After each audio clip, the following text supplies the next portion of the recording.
todas as pessoas que nos acompanham. Eu sou o Padre Miguel Frutuoso, vigário na paróquia São Sebastião, Rio Grande da Serra, Diocese de Santo André.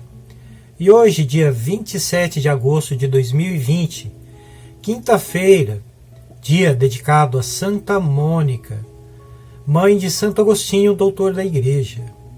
Nós vamos refletir o Evangelho de Jesus Cristo segundo Mateus, que está no capítulo 24, versículos de 42 a 51. O Senhor esteja convosco, Ele está no meio de nós.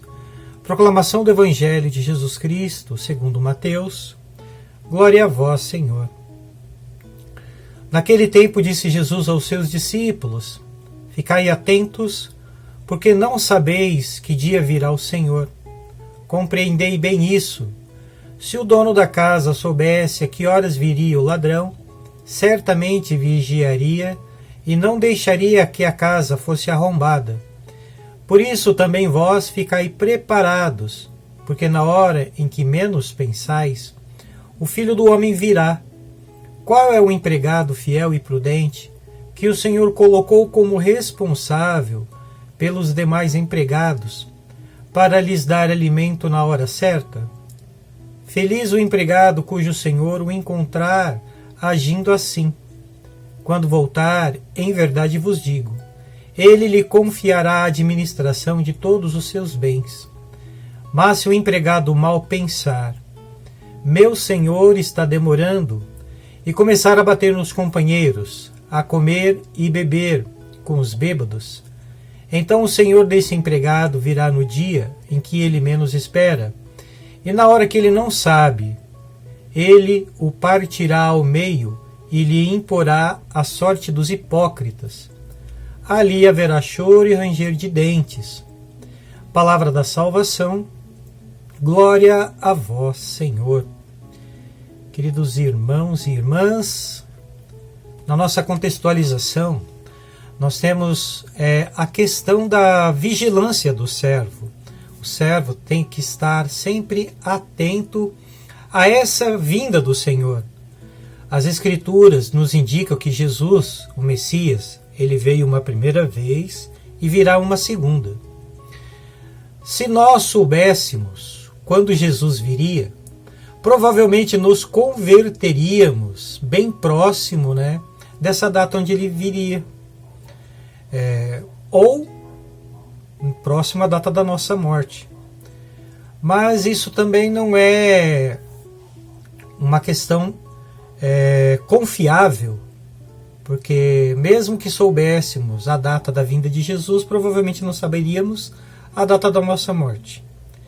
E se soubéssemos uma coisa e outra, a dificuldade estaria na questão da própria conversão.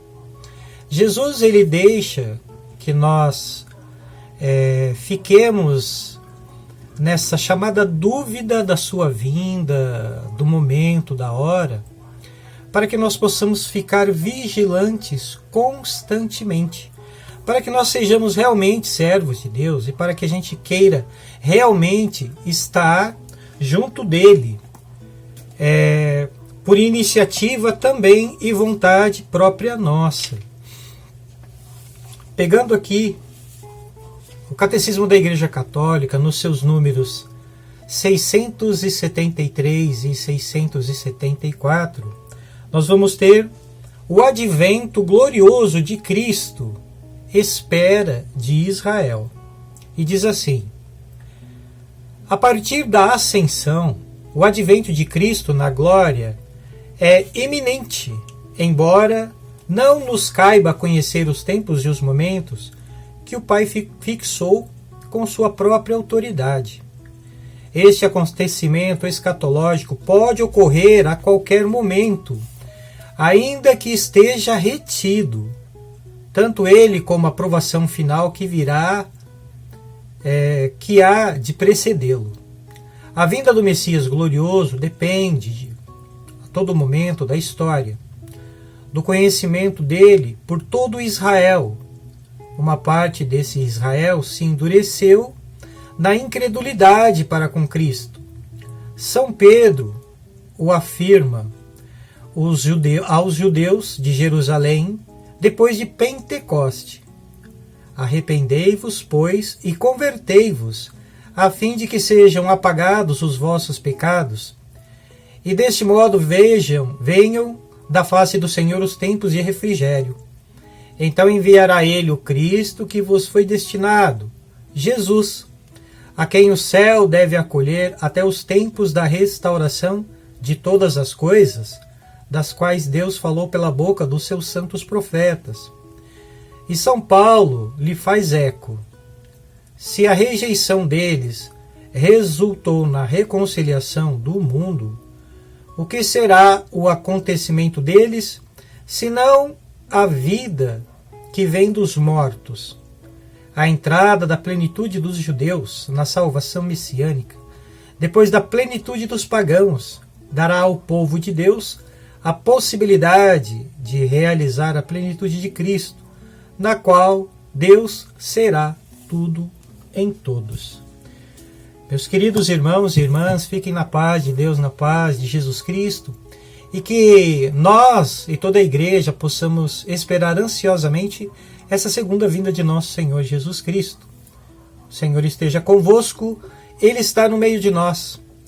Que desça sobre vós e vossas famílias e permaneça para sempre, pela intercessão de Santa Mônica e São Sebastião, a bênção do Deus Todo-Poderoso, Pai, Filho e Espírito Santo.